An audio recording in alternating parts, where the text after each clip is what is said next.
नमस्कार दोस्तों, प्रेम भक्ति यूट्यूब चैनल में आपका दिल से स्वागत है। दोस्तों, कमेंट में जय श्री राधा कृष्ण जरूर लिखें। श्रीमद् भगवद गीता के पास आपके हर प्रश्न का उत्तर है, चाहे आपकी कोई भी परेशानी हो, कोई भी इच्छा हो। श्रीमद् भगवद गीता आपकी हर प्रश्न का उत्तर देती है, आपकी हर समस्या का हल देती है, चाहे वह परेशानी आपके मन की हो, धन की हो, या आपके शरीर की हो, या आपके रिश्तों की हो। आपको अपनी हर समस्या का उत्तर श्रीमद् भगवद गीता में जरूर मिलेगा। श्रीमद् भगवद गीता साक्षात भगवान की दिव्य वाणी है। इसकी महिमा अपार है, अपरिमित है। उसका यथार्थ में वर्णन कोई नहीं कर सकता। गीता सर्वशास्त्र नहीं है, इसे सारे शास्त्रों का खजाना कहा जाता है। आज हम श्रीमद् भागवत गीता के अनमोल उपदेश आपको बताएंगे, जो आपकी पूरी जिंदगी बदल देंगे। बस आप इन बातों को वीडियो के अंत तक ध्यान से सुनी है। जो भी व्यक्ति इस वीडियो को अंत तक सुनेगा, उसे अपनी जिंदगी की हर परेशानी का हल अवश्य मिलेगा। उसे अपनी जिंदगी में जो कुछ भी चाहे वो उसे जरूर मिलेगा। श्रीमद् भागवत गीता का पहला उपदेश यही है कि कोई अगर आपका अपना है या कोई आपसे बड़ा है, तो उसका अपने प्रति गलत व्यवहार कभी भी सहन नहीं करना चाहिए। गीता का उपदेश हमारी जिंदगी से भी जुड़ा है। हम भी अपने मन की अधिकतर तकलीफों को यह सोचकर जिंदगी भर सहते रहते हैं कि ये तो मेरा अपना है, ये तो मेरा बड़ा है, इसको हम कैसे कुछ कह सकते हैं। हम अगर नहीं सहेंगे, कुछ कह देंगे, तो हमारे रिश्ते ही खराब हो जाएंगे, हमारे रिश्ते ही समाप्त हो जाएंगे। पर सोचने की बात यह है कि उस व्यक्ति को आप अपना कैसे मान सकते हैं जो आपकी तकलीफों की वजह हो। अपना तो वह होता है जो हमारी तकलीफों को दूर करते। गीता का उपदेश है, किसी को भी अपना फायदा मत उठाना, तो किसी को भी खुद पर जुल्म मत करने दो, क्योंकि आप जितना सहेंगे लोग आपको उतना सहने के लिए और मजबूर करें। गीता का पहला अध्याय, जिसका नाम अर्जुन विशाल योग है, और दूसरा अध्याय जिसका नाम सांख्य योग है। इसके आरंभ में ही अर्जुन ने श्री कृष्ण के आगे अपना दुख प्रकट किया है। हे केशव, मैं कौरवों से कैसे युद्ध कर सकता हूं? यह सब तो मेरे अपने ही हैं। मैं कैसे पितामह भीष्म और गुरु द्रोणाचार्य से युद्ध करूंगा? क्योंकि ये दोनों तो मेरी पूजनीय हैं। इसलिए इन गुरुजनों को मारने से तो अच्छा है मैं भिक्षा मांग कर गुजारा करो। और जिन कौरवों से युद्ध करने जा रहा है, वो सब धृतराष्ट्र के पुत्र मेरे भाई ही हैं, मेरी अपनी ही हैं। इन सब को मारने से अच्छा है कि मैं सन्यासी बन जाऊं। तो श्री कृष्ण ने अर्जुन से कहा कि यहां कौन अपना है और कौन पराया है। जो धर्म करता है उसके साथ युद्ध करना तुम्हें मोक्ष और मुक्ति देता। तुम अपने इस मन के मोह को त्याग दो, नहीं तो सारा जब तुम्हारी निंदा ही करेगा, तुम्हें डर तो कहीं का। और बात अपने पराये की नहीं है, बात धर्म और धर्म की बात सही और गलत की है। अगर तुम गलत गुस्सा होगी, उसका अंत नहीं करोगे, तो गलत करने वाले को और बल मिलेगा, वह और भी गलत करेगा। इसलिए अपने मुंह को त्याग कर तुम युद्ध कर। महाभारत की एक और कहानी भी है। जब अर्जुन के पुत्र अभिमन्यु की युद्ध में मृत्यु हो जाती है, तब अर्जुन बहुत दुखी होते हैं, रोने लगते। वह श्री कृष्ण से कहने लगते हैं कि मैं यह दुख सहन नहीं कर सकता, मैं भी अपने आप को समाप्त कर लूंगा। फिर भगवान श्री कृष्ण अर्जुन को आत्माओं के लोक में लेकर गए, जहां अभिमन्यु आनंद से बैठा हुआ था, क्योंकि उसने क्षत्रिय उचित व्यवहार किया, इसलिए उसे उत्तम पद की प्राप्ति हुई। जब अर्जुन अपने पुत्र अभिमन्यु के पास रोते रोते पहुंचे, तो अर्जुन अपने पुत्र को देखकर बहुत प्रसन्न हुआ। उसे गले से लगाकर कहने लगे कि पुत्र, मैं तेरे बिना तो जी ही नहीं सकता, मैंने तो अपने जीवन की आशा का ही त्याग कर दिया है। तो अभिमन्यु कहने लगा कि आप कौन हैं? अर्जुन बोले, मैं तेरा पिता हो, तू मेरा पुत्र है। तो अभिमन्यु कहने लगा कि कौन पिता कौन पुत्र, मेरे हजारों जन्म हुए हैं। किसी जन्म में आप मेरे पिता बनते हैं और किसी जन्म में मैं आपका पिता बनता है। आत्मा का न तो कोई माता होता है और न कोई पिता होता है। जब अर्जुन ने देखा मेरा पुत्र मुझे पहचान भी नहीं रहा, तो उसका सारा बोझ ही खत्म हो गया। इसलिए गीता के उपदेश को ठीक से समझ लो कि यहां कोई अपना पराया नहीं है। जो बुरे वक्त में, तकलीफ के वक्त में तुम्हारा साथ दे, सिर्फ वही हमारा अपना है, बाकी सब पराए हैं। गीता का दूसरा उपदेश यह है कि जो चला गया है उसका कभी दुख मत करो। गीता को हम भगवान से भी बढ़कर कहें तो कोई अतिशयोक्ति नहीं होगी। श्रीमद् भगवद गीता एकमात्र ऐसा ग्रंथ है जो मनुष्य को जीने का सही तरीका बताती है। गीता जीवन में धर्म, काम और प्रेम का पाठ पढ़ाते। श्रीमद् भगवद गीता का ज्ञान मानव जीवन और जीवन के बाद का दोनों उपयोगी माना गया है। इसीलिए गीता के विचारों को आप हर रोज रात में सोने से पहले जरूर। दीपक का जीवन इसलिए वंदनीय नहीं है कि वह चलता है, बल्कि इसलिए वंदनीय है कि वह दूसरों के लिए चलता है, दूसरों से नहीं चलता। हमारी आस्था की परीक्षा तब होती है जब हम जो चाहे वह न मिले और फिर भी हमारे दिल से प्रभु के लिए शुक्रिया ही निकला। अगर सही मायने में आप अपना जीवन बदलना चाहते हो तो सबसे पहले आपको अपना मन बदलने के लिए तैयार रहना पड़ता है, क्योंकि जैसा आपका मन रहेगा वैसे ही आपके विचार, और जैसे आपके विचार होंगे वैसे ही आपका जीवन होगा। नीच विचार रखोगे तो नीच बन जाओगे, अच्छे विचार रखोगे तो ऊंचाई पर जाओगे।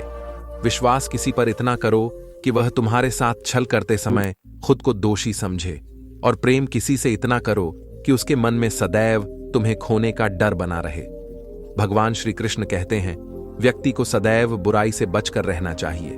अगर कोई बुरा कर्म करता है तो वह कम उसको अपने जीवन में भोगना ही पड़ता है। जिस प्रकार सैकड़ों गायों के बीच बछड़ा अपनी मां को खोज लेता है, ठीक उसी प्रकार कर्म का फल आपको हजारों की भीड़ में भी खोज लेगा। माधव कहते हैं, किसी जीव को कष्ट देकर आप मुझे खुश नहीं देख सकते हो। श्री कृष्ण जगत के स्वामी हैं, वह कण कण में निवास करते हैं। छोटी से छोटी जूस के हृदय में ईश्वर का वास होता है। किसी जीव को कष्ट का अनुभव होना ईश्वर को कष्ट का अनुभव कराता है। इसीलिए किसी भी जीव को कष्ट देना ईश्वर को कष्ट देने के समान है। मृत्यु एक अटल सत्य है जिसे कभी बदला नहीं जा सकता है। इस संसार का जब से निर्माण हुआ है तब से जन्म मृत्यु का चक्र चलता रहा है। जिस प्रकार मनुष्य अपने पुराने वस्त्रों को त्याग कर नए वस्त्र धारण करता है, ठीक उसी प्रकार आत्मा पुराने व्यर्थ शरीर को त्याग कर नई शरीर को धारण करती है। जब प्रकृति का नियम है, इस सत्य को स्वीकार करके भय मुक्त होकर आज में जीना चाहिए।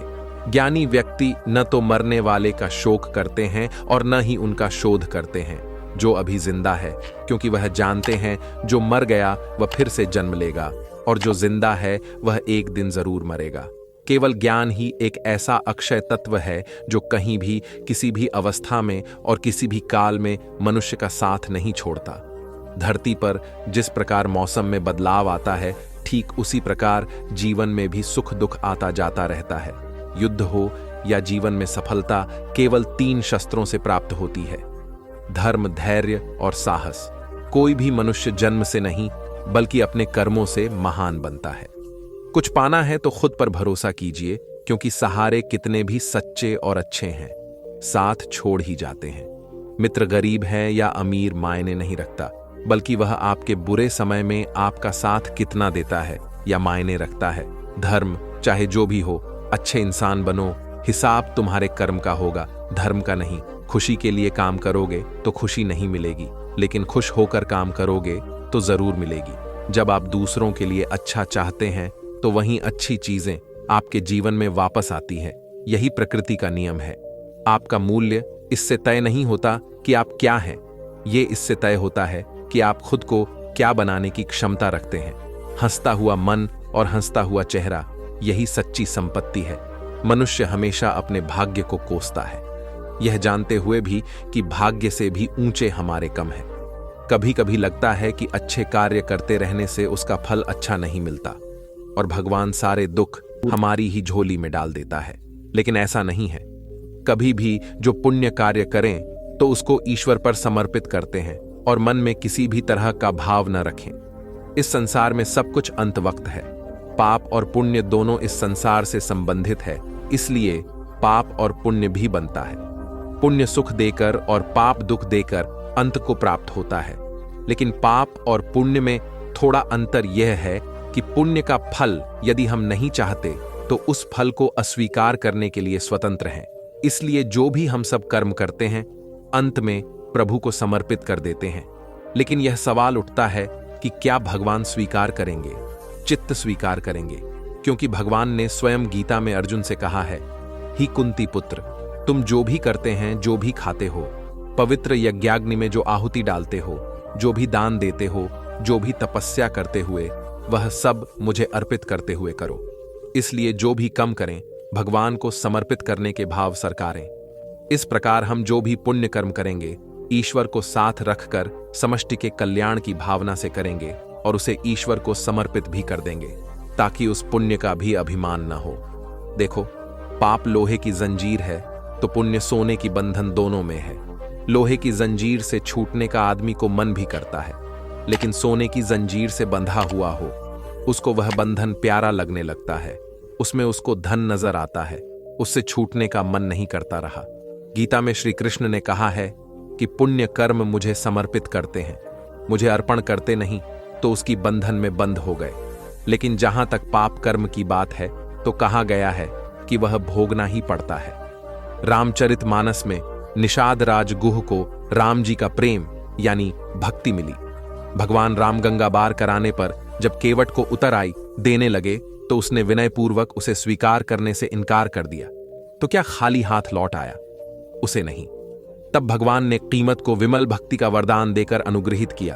भक्ति एक ऐसी चीज है जो पुरुषार्थ से प्राप्त नहीं होती है, जिस पर ईश्वर कृपा करते हैं उसी को प्राप्त होती है। स्वयं महादेव भी रामचरितमानस में भक्ति की याचना करते हुए कहते हैं, बार बार बार मांग हूं हर सीधे हो, श्रीरंग पद सरोज पाए नहीं भागती।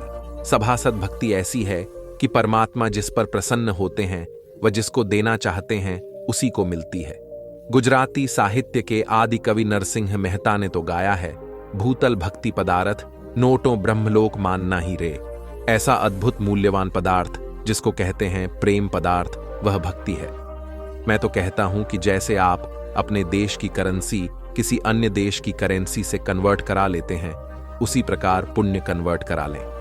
प्रभु, प्रेम में एक दर्पण अपनी काबिलियत कभी नहीं बदलता, फिर चाहे वो 2 टुकड़ों में विभाजित हो या 1000 टुकड़ों में। इसलिए अपने असली बर्ताव को कभी नहीं बदले, चाहे कैसी भी परिस्थिति क्यों ना हो। जो परिस्थितियां हमारे वश में ना हो तब मन की स्थिति बदल के देखिए। सब कुछ तो नहीं, पर बहुत कुछ आपके अनुरूप हो जाएगा। पेड़ के नीचे रखी भगवान की टूटी मूर्ति को देखकर समझ आया कि परिस्थिति चाहे कैसी भी हो, पर कभी खुद को टूटने नहीं देना, वरना ये दुनिया जब टूटने पर भगवान को घर से निकाल सकती है तो फिर हमारी तो औकात ही क्या है। पानी को कसकर पकड़े गए तो वह हाथ से छूट जाएगा, उसे बहने दो, वह अपना रास्ता खुद बना लेगा। कभी कभी जब परिस्थितियां समझ में न आए तो जो को जीवन में घटित हो रहा है उसे शांत भाव तटस्थ होकर बस देखना चाहिए। समय आने पर जीवन अपना मार्ग खुद बना लेगा। कठिन परिस्थिति में ही दिमाग को शांत करने की जरूरत पड़ती है, उस समय सारा माहौल विपरीत होता है। आपसे एक सवाल पूछता हूं, अगर अचानक कहीं आग लग जाए तो आप क्या करेंगे? कैसे बोझ आएंगे? तो आप कहेंगे कि ऐसी परिस्थितियों के लिए हम पहले से ही इंतजाम करके रखेंगे। आप बिल्कुल सही कह रहे हैं। सभी जगहों पर ऐसी परिस्थितियों से निपटने के लिए कुछ ना कुछ अरेंजमेंट पहले से होता। आपको शायद मेरी यह बात अजीब लग रही होगी, लेकिन इसी में आपके सवाल का जवाब है। जैसे आग लगने पर कुआं नहीं खोल सकते, वैसे ही अचानक मुश्किल हालात आने पर मन को शांत नहीं कर सकते। चाहे उस समय कितनी ही मोटिवेशनल स्पीच हमारी सुन लीजिए, वीडियो देख लीजिए, भक्ति भजन कर लीजिए, मन शांत नहीं होगा अगर पहले से ही मन को सकारात्मक सोच, अध्यात्म और सच्ची भक्ति में लगाया होगा, या फिर मन की तीव्र गति को ध्यान द्वारा साधा होगा, अच्छे लोगों की संगत में रहते हो गए, तभी मन मुश्किल समय में शांत रह सकता है। वरना तो वहीं पुरानी कहावत की आग लगने पर कुआं नहीं होता जाता। इसलिए जब जीवन में सब कुछ सही चल रहा हो, शारीरिक रूप से भी ठीक हो, तभी से मन को शांति के मार्ग में लगा दें, ताकि मुश्किल समय आने पर दिमागी संतुलन बना रहे और वक्त को ठीक से मैनेज कर सके। जो लोग कठिन परिस्थिति में हाथ पर हाथ रखकर बैठ जाते हैं, उनका दिमाग शांत नहीं रहता है, वे अपने हालत को बदल नहीं पाते हैं। काम करने से बुरे विचार दिमाग में नहीं आते हैं, बल्कि आप काम करने के फलस्वरूप कुछ बातें हैं। यदि बुरा हुआ तो अनुभव मिलता है, वरना सफलता के दर्शन होते देर नहीं लगती है। जब हालत विपरीत हो तब आप लंबी गहरी सांस लेने की कोशिश करें। आपका सारा ध्यान आसपास की बुरी बातों से कर सांसों पर केंद्रित हो जाएगा। आप सिप सिप करके पानी पीने की कोशिश करें, आप खाली न रहे। कोई मनपसंद काम करें। खाली दिमाग शैतान का घर होता है, समय पर भरोसा रखें। आज तक कोई ऐसी रात नहीं हुई जिसका सवेरा न हुआ हो। जंगल में लगी बड़ी से बड़ी आग भी एक दिन शांत हो ही जाती है। कुछ न कुछ नया सीखते पढ़ते रहे। यह इन परिस्थितियों के उपहार स्वरूप आपको हमेशा याद रहेगा। आत्मचिंतन मनन करने का यही समय होता है, क्योंकि जब दरवाजे खुलने लगेंगे तो फिर दौड़ शुरू हो जाती है। यह समझ ईश्वर ने सबसे मुश्किल रोल के लिए आप जैसे बेहतर कलाकार को चुना है। हर घटना के पीछे प्रकृति का कोई प्रयोजन होता है। इस समय को टिक टिक करती घड़ी की सुइयों की तरह ने सभी को अपने हिस्से का सुख या दुख स्वयं ही तो भोगना होता है। सुख में तो फिर भी सभी मिलेंगे, लोग आसपास आपको, लेकिन दुख में कोई नहीं आता। मदद करने सभी दूर खड़े रहते हैं, और कई बार तो हम दुख में खुद को बिल्कुल अकेला पाते हैं। पर शायद यह सोचना भी पूरी तरह से सही नहीं है। ईश्वरीय शक्ति तो है ना हमारे आसपास, हमारे साथ, बस आवश्यकता होती है तो उन शक्तियों को पहचानने की बस एक बार कुछ फुर्सत के पल निकालकर उन्हें दिल से याद कीजिए। वे अवश्य आते हैं, हमारी मदद करते हैं। जब दुखों से हार जाओ तो घबराने से कुछ नहीं होगा। तुम्हारा जीवन इतना संघर्ष भला क्यों हुआ? जरा ये तो सोचो।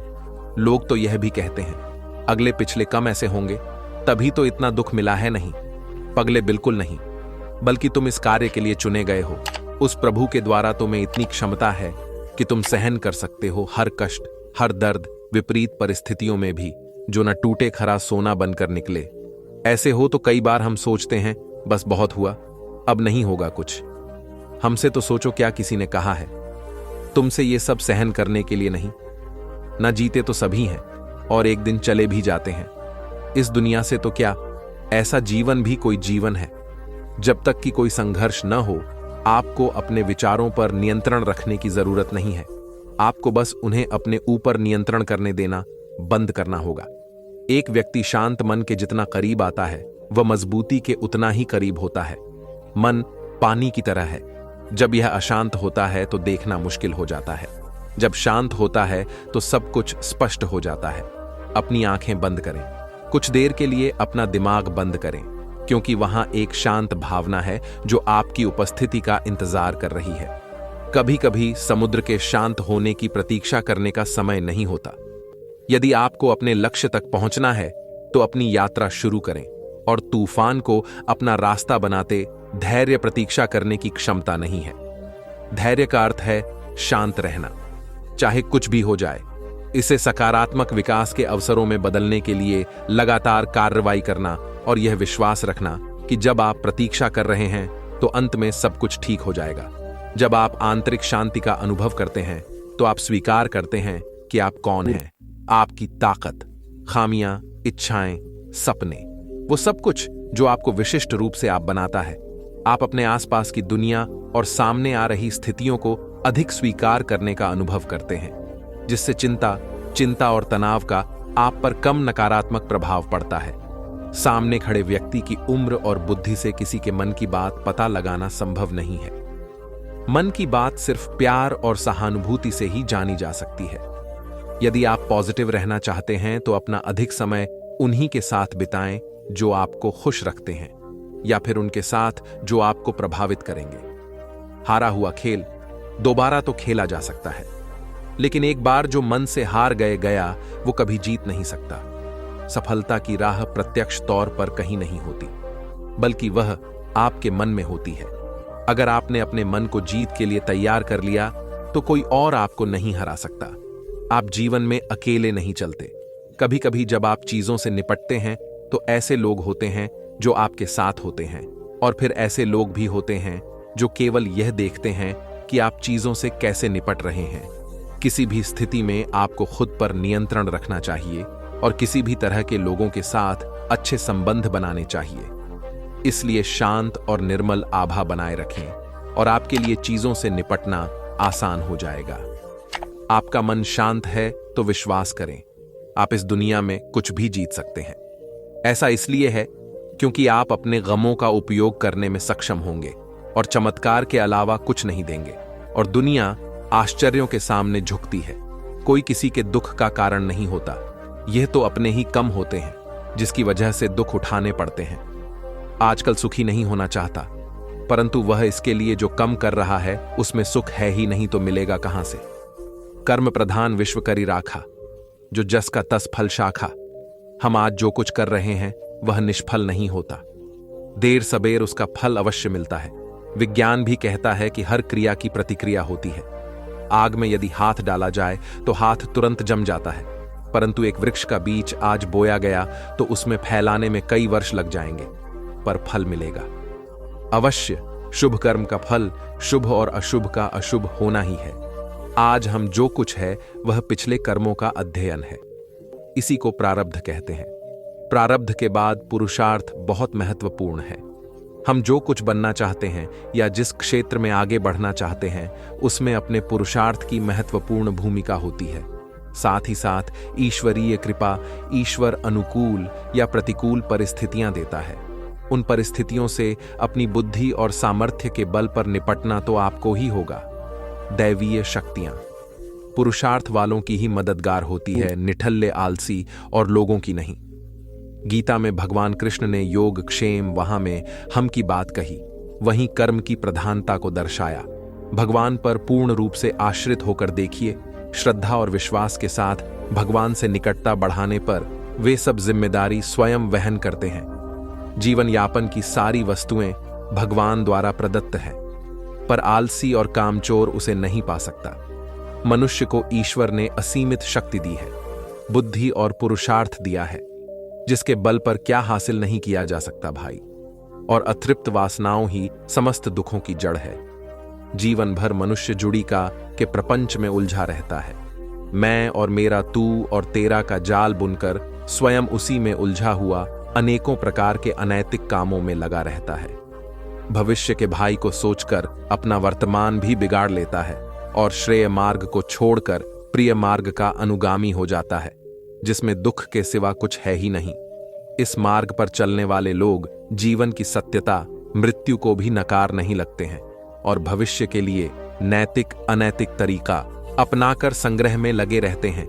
लोभ, मोह और स्वार्थ से ऊपर उठे बिना सच्चे सुख की कल्पना नहीं की जा सकती। सच्चा सुख तो त्याग की राह पर चलकर पाया जा सकता है।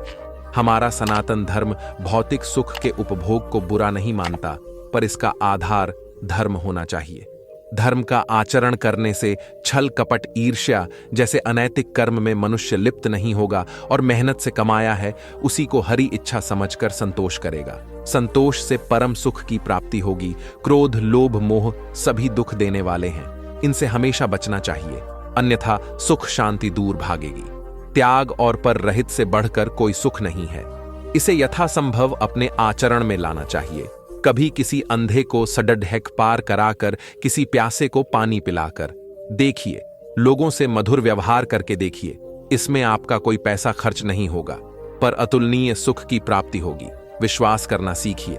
विश्वास कीजिए कि सारी सृष्टि को रचने वाला परमेश्वर है और हम सभी उसकी संतान हैं। विश्वास किसी तर्क की कसौटी पर नहीं कसा जा सकता। अतः सभी में, चाहे वह इंसान हो, पशु पक्षी हो या पेड़ पौधे हो, सब ने ईश्वर का वास मानकर घृणा को त्याग कर प्रेम करना सीखिए। यही 100 तक सुख शांति की राह। घर में छोटे मोटे मनमुटाव के चलते रहते हैं, पर यह कलह के कारण बनकर दुखदायी भी हो जाते हैं।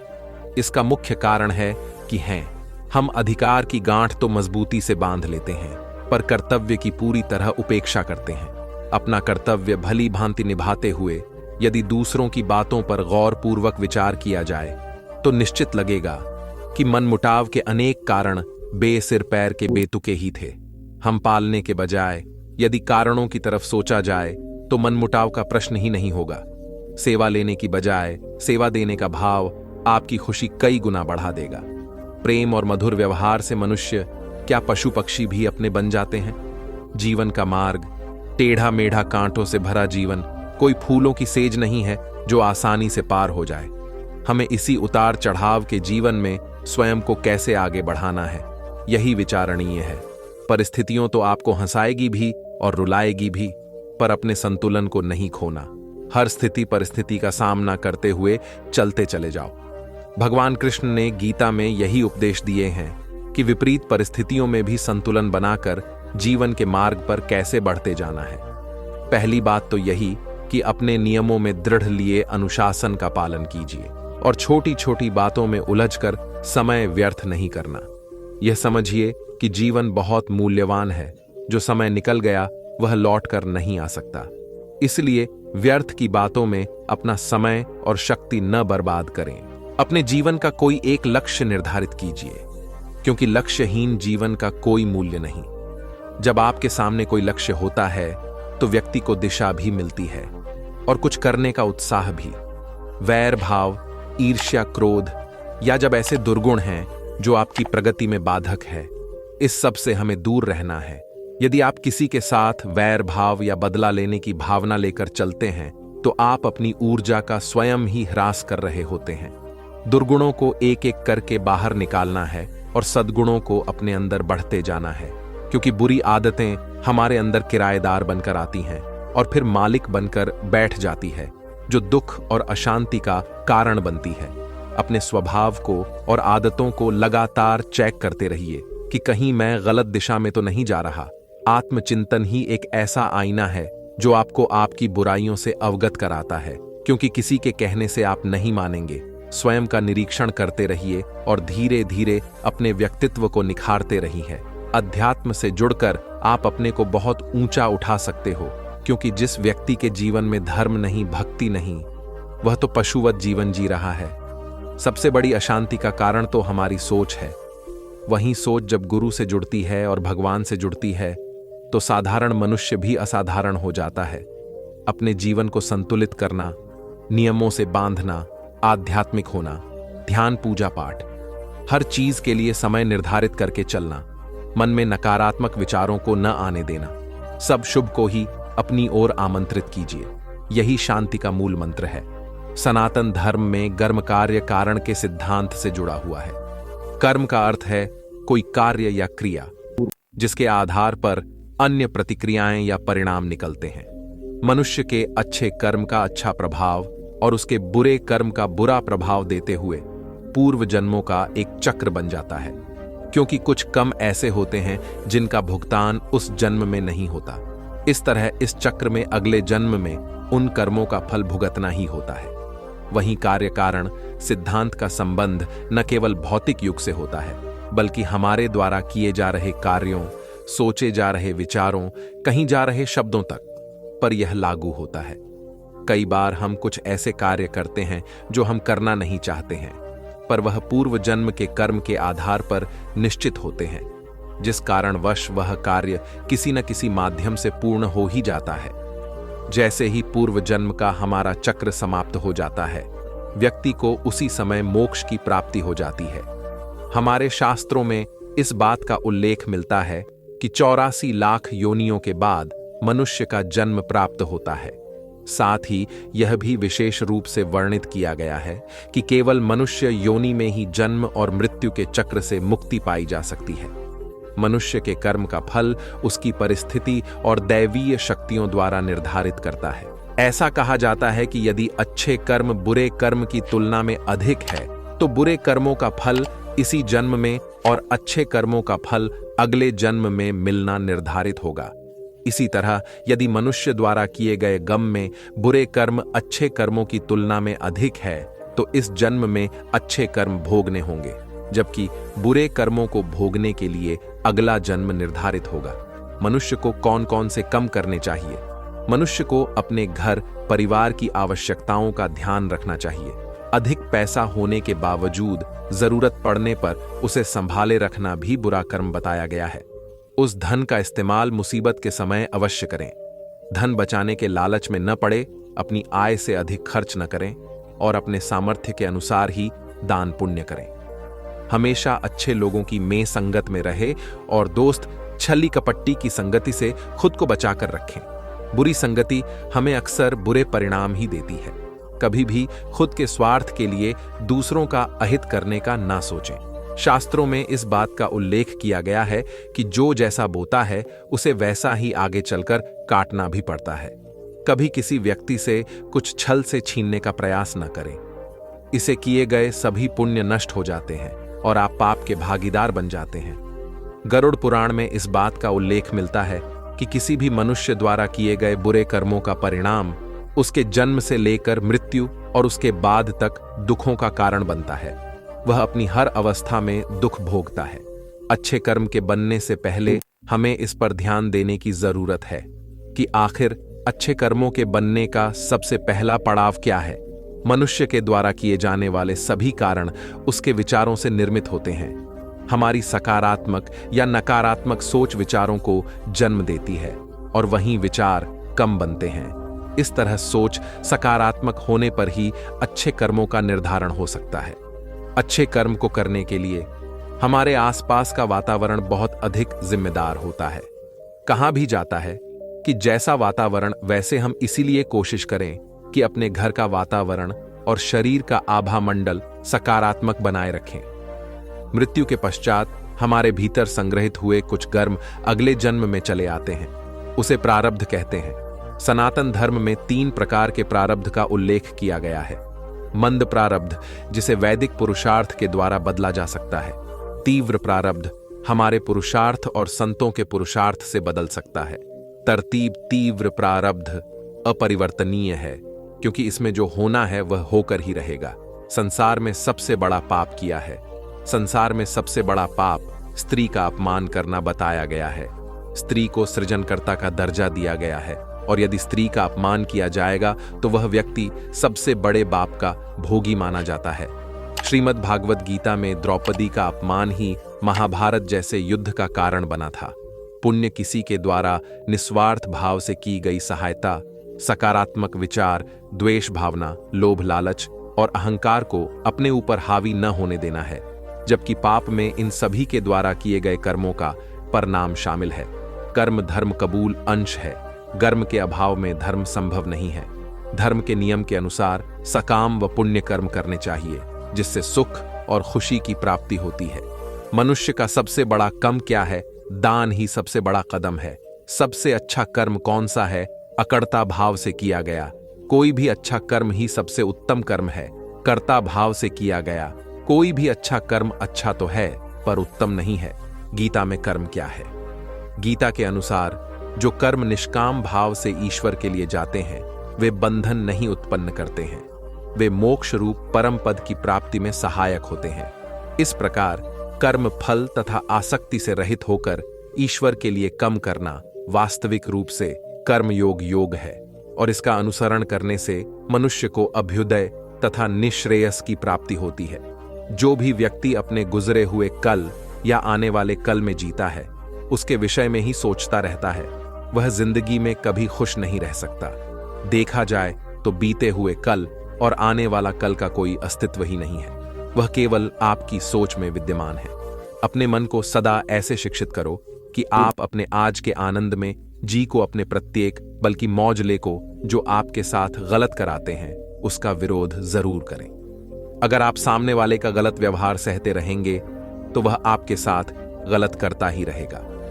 जब अर्जुन ने भगवान कृष्ण से कहा कि जिनसे मैं युद्ध करने जा रहा हूं वह मेरे भाई और गुरुजन हैं और मेरे अंदर उनके साथ युद्ध करने का साहस नहीं है, तो कृष्ण भगवान ने अर्जुन को जागृत किया कि जिन हेतु अपना मान रहा है वह सब पाप के पक्ष में खड़े हैं, और अगर तू इनसे युद्ध नहीं करेगा तो समाज में पाप बढ़ जाएगा। क्योंकि जब गलत का कोई विरोध नहीं करता है तो सामने वाला गलत करने का जैसे हकदार हो जाता है, और जब आप सब कुछ चुपचाप सहते रहते हो तो सामने वाले को बल मिलने लगता है, वह आपको कमजोर समझने लगता है। लेकिन जब आप उसके द्वारा किए गए धर्म को रोक लेते हैं, उसका विरोध करते हैं, तब वह अपनी सीमा में रहना सीख जाता है। यह कलयुग है। अगर आप खुश रहना चाहते हैं तो आपको अपनी रक्षा खुद करनी होगी। रिश्ते हमें दुख नहीं देते हैं, पर उनके प्रति हमारा मुंह हमें दुख देता है। आज से ही अपने मुंह को छोड़कर प्रेम का सबक पक्का करें। अपेक्षाओं से जुड़ा है, जबकि प्रेम केवल देना जानता है। वो एक दो के लिए होता है जिन्हें हम अपना मानते हैं। प्रेम सबके लिए होता है। बहुत से कमजोरी पैदा होती है। इसके विपरीत प्रेम से ताकत महसूस होता है। दो में इंसान एक दूसरे को बांधने की कोशिश करता है, जबकि प्रेम एक दूसरे को फ्रीडम देता है। भगवत गीता हमें सिखाती है कि हमें सदैव अच्छे कर्म करने चाहिए। परमात्मा की प्रकृति इंसाफ अवश्य होता है। आपके द्वारा किए गए अच्छे कर्म आपको मुश्किल वक्त में परेशानी से बचाते हैं। इसी तरह आपके द्वारा किए गए गलत कर्म की सजा भी आपको जरूर मिलती है। भगवद गीता में श्री कृष्ण ने अर्जुन को यही सिखाया है कि क्षत्रिय होने के नाते जो पीड़ा कर्तव्य है, जो तेरे लिए सही है, वही काम कर।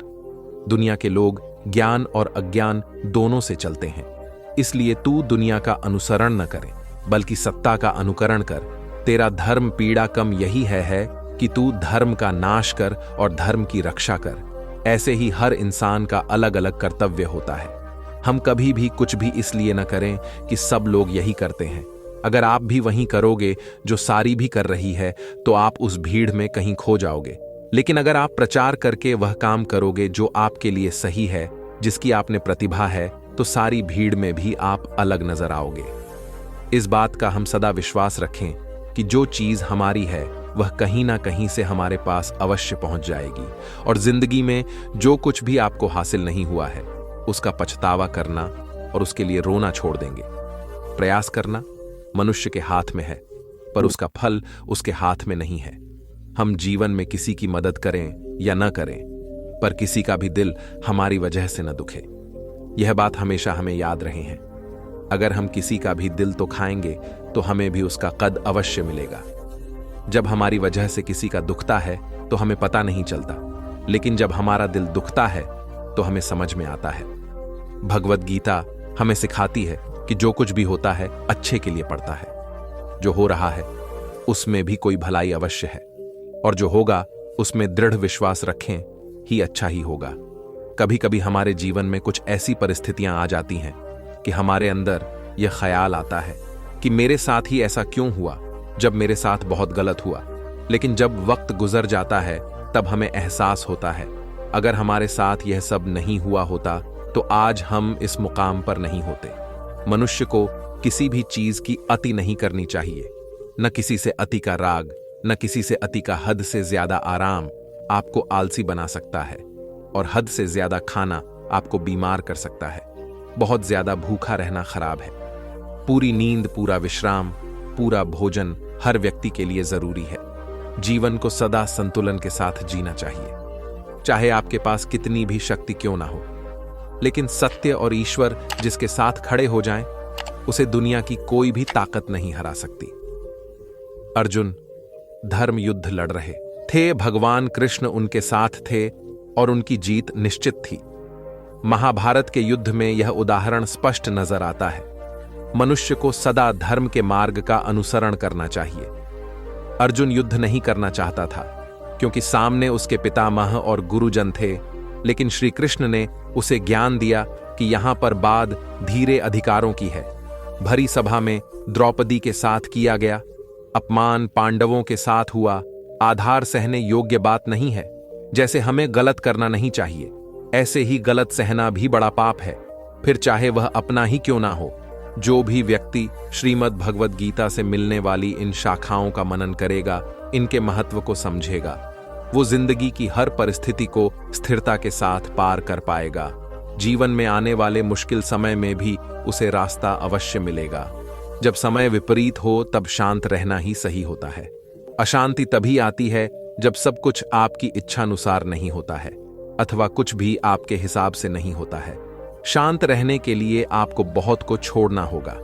अच्छे से समझना होगा कि सब कुछ आपके हिसाब से नहीं होगा, और इसके अलावा किसी से भी कोई उम्मीद न रखें। जब हम किसी से कोई उम्मीद करते हैं और वह पूरी नहीं होती, तब दुख होता है और सोच सोच कर मन अशांत रहने लगता है, और जब मन अशांत रहता है तो कुछ भी अच्छा नहीं लगता और व्यक्ति शक्तिहीन सा महसूस करने लगता है।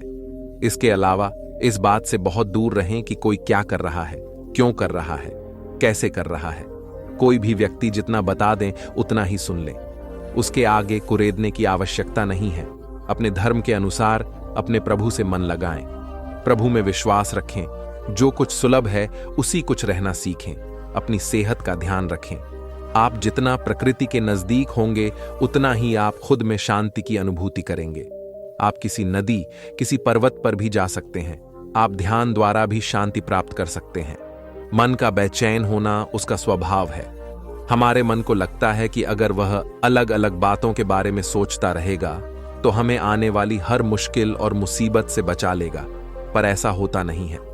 हम अपने जीवन का काफी अधिक समय सोच विचार करके परेशान होने में निकाल देते हैं। भगवान श्री कृष्ण कहते हैं कि मन का स्वभाव बदलना मुश्किल जरूर है, असंभव नहीं। अच्छा, अब आप एक बात बताइए, क्या आप कोई को कह सकते हैं कि वह गांव गांव की आवाज ना करे? या फिर क्या आप किसी मेंढक को कह सकते हैं कि वह पानी देखते ही ऊंची छलांग न माने? हमारे मन का भी कुछ ऐसा ही है। जीवन में कुछ भी होता है, अच्छा या बुरा, हमारा मन उस पर काम करने लगता है। गांव काउंटर से मेरा मतलब है चिंता करना, व्याकुल होना कोई बुरी बात होती भी नहीं है, और मन परेशानी की ऊंची ऊंची लपटें लेने लगता है। कभी कभी तो मुझे ऐसा लगता है कि हम में से कई लोग सिर्फ परेशान होने के लिए जीते हैं। सारी परेशानी, पीड़ा, दुविधा अक्सर हमारे मन की बनाई हुई कहानियां होती हैं। हमारे मन को शांत और स्थिर करने के लिए 2 उपाय देते हैं। पहला, ध्यान लगाना या एडिटेट करना। दूसरा, वैराग्य भाव सीखना। अब ध्यान या मेडिटेशन शब्द सुनते ही आप में से कई लोग कहेंगे कि आप आंख बंद कर से अंदर बाहर नहीं ले सकते हैं। यहां हम सब गलती कर बैठते हैं। मेडिटेशन या ध्यान का मतलब सिर्फ आंख बंद कर बैठना नहीं होता। मेडिटेशन का मतलब होता है अपना पूरा ध्यान किसी चीज पर लगाना और उसे हटने नहीं देना। अगर आप रोटी बना रहे हैं तो सिर्फ उस बात पर ध्यान दीजिए। अगर आप पिक्चर देख रहे हैं तो अपना पूरा ध्यान पिक्चर पर लगा।